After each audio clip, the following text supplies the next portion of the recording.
Kawan, maka akhirnya kita pada satu kesimpulan dari pembahasan kita mengenai penggunaan artificial intelligence, sekaligus membawa ajakan kepada seluruh praktisi pengadaan barang jasa di sektor apapun, baik sektor pemerintahan, sektor swasta, ya, BLU, BUMD, BUMN, kecamatan, desa, sektor swasta pun juga, ya. Mari kita berkarya. Mari kita berkarya. Apakah AI akan menggantikan manusia kalau seperti ini? Bapak Ibu, kecepatan teknologi sangat cepat, jauh lebih cepat. Kalau Bapak Ibu tidak percaya, cek di website yang namanya futurepedia.io, futurepedia.io spellingnya, futurepedia.io.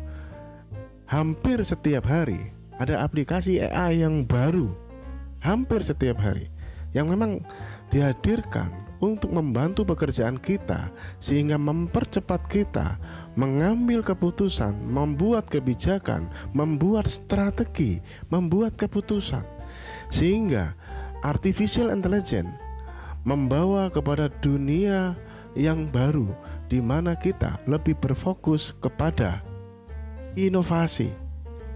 Buat saya seperti ini, mari kita lebih banyak fokus menggunakan AI, aplikasi AI untuk berinovasi, menghasilkan karya-karya yang memberikan masukan kepada entitas siapapun yang ingin kita beri masukan. Seperti kalau saya sebagai ASN ingin memberikan masukan kepada negara, yang diharapkan tentunya masukannya digunakan dengan sebaik-baiknya, tidak hanya sekedar semata-mata kepentingan proyek.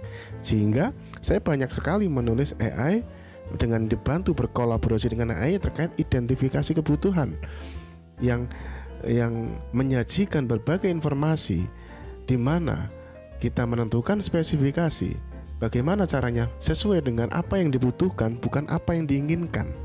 Contohnya adalah seperti itu. Pada ujungnya adalah kita mengajak dan menekankan bahwa artificial intelligence tidak akan menggantikan posisi manusia. Tidak akan menggantikan manusia. AI tidak akan menggantikan manusia. Manusia adalah makhluk paling sempurna yang diciptakan oleh Allah SWT. Tidak akan menggantikan posisi manusia, tapi kita akan digantikan oleh manusia yang lain yang menggunakan AI. AI tidak akan menggantikan manusia, tapi kita akan digantikan oleh manusia yang lain yang menggunakan AI.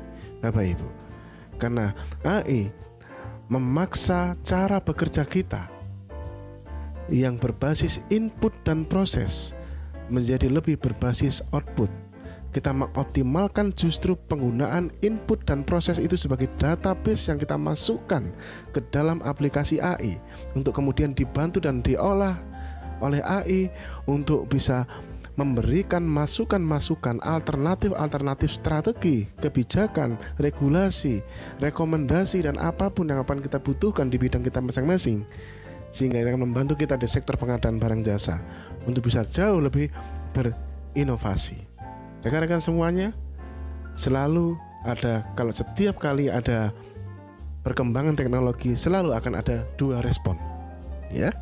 Respon orang yang menggunakan, mengoptimalkan teknologi tersebut, atau respon orang yang a priori dengan teknologi tersebut. Sebenarnya ada respon tengah-tengah kalau AI ini, yaitu respon yang seolah-olah kalau orang itu pakai AI itu gak boleh, hanya membantu kemudian diedit, gak usah berpikir seperti itu. Kalau konteks keluarannya adalah substansi, mari kita berfokus kepada substansi. Itulah gunanya teknologi kecerdasan buatan, melahirkan, memberikan insight substansi-substansi, baik bersifat teks, bersifat gambar, bersifat video. Malah minggu lalu yang namanya OpenAI merilis, tapi belum ada di Indonesia, ya, namanya Sora, yaitu text to video. Sebenarnya sudah banyak aplikasi AI yang text to video, tapi buatan OpenAI ini gambarnya lebih jernih gitu, hasilnya lebih bagus gitu. Lama-lama kita akan merasa, oh kita buat apa? Bapak Ibu, Kita jangan berpikir seperti itu. Kita geser cara berpikir kita. Dengan kecanggihan teknologi itu justru akan mari kita berinovasi lagi, lebih tinggi lagi, Bapak Ibu, dalam berkarya. Bukan lagi berpikir input dan proses. Karena input dan proses itu bisa dibantu oleh teknologi kecerdasan buatan yang menghasilkan output kecerdasan buatan. Input, proses, dan output mari kita optimalkan sebagai database AI yang akan membantu untuk mengambil keputusan-keputusan. Ya, pada akhirnya kita izinkan, kami mengajak, ayo kita menulis, hadirkan buku-buku yang sebanyak-banyaknya. Gak usah Anda pikirkan itu buku itu berkolaborasi dengan AI atau tidak. Ayolah, tidak usah dipikirkan. Tapi lihat substansi dari buku itu bermanfaat untuk kita atau tidak, berguna buat negara atau tidak, misalnya berguna buat masa depan kita atau tidak, Bapak Ibu. Apalagi kalau kita berbicara originalitas, Bapak Ibu, ya, akan selalu ada namanya gaps and novelty. Akan selalu ada topik-topik yang menjadi gaps yang tidak banyak diungkap orang lain, dan itu terus kita cari dan kita angkat sebagai tulisan-tulisan. Kita optimalkan artificial intelligence-nya, menghasilkan segala banyak gaps informasi yang akan kita bisa perkuat dari sudut pandang literasi. Sehingga tujuan dari sebuah tulisan bukankah itu agar sebagai pemberi substansi dalam rangka menghasilkan kebijakan, keputusan, regulasi, dan strategi?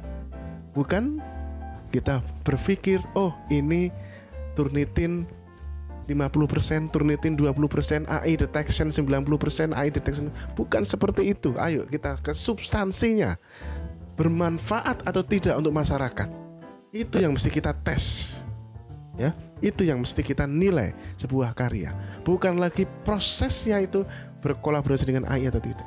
Karena pada prinsipnya, kalau orang sudah menggunakan AI, tidak ada orang menggunakan AI itu cuma berpasrah, tidak ada. Pasti orang akan mengkolaborasikan. Dan sekali lagi juga kita ulangi lagi bahwa setiap hasil generate dari artificial intelligence adalah hasil buah tangan pemilik akun, buah tangan prom dari pemilik akun, hasil dari training yang dilakukan oleh pemilik akunnya, ya, oleh kecerdasan buatan tersebut, dan hasil dari investasi yang dilakukan oleh pemilik akun terhadap leveling subscribe dari aplikasi AI tersebut. Rekan-rekan semuanya, sekali lagi, AI tidak akan menggantikan manusia, tapi kita akan digantikan oleh orang-orang yang mengenai teknologi yang begitu cepat, ya. Kalau kita beranggapan segala perkembangan artificial intelligence itu adalah akan menggantikan manusia, Bapak Ibu, salah. Kehadiran perkembangan artificial intelligence yang begitu cepat dihadirkan pada kita supaya kita naik level yang jauh lebih tinggi, bahwa otak manusia digunakan untuk berinovasi, inovasi strategi, inovasi kebijakan, inovasi regulasi. Sukses buat kita semuanya.